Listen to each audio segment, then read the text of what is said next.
kunyari kudai adhuterere kunzi mimi mukutengesa music chichiri kuichi zvadhutere zvinotedzera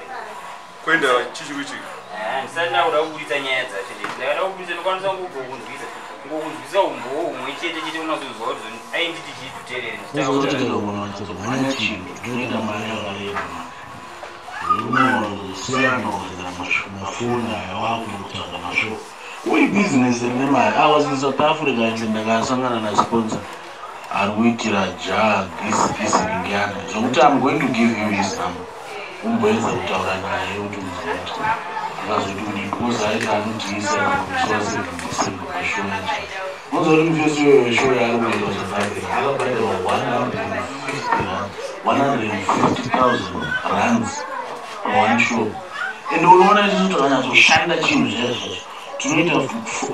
mafollowers anenge ajaira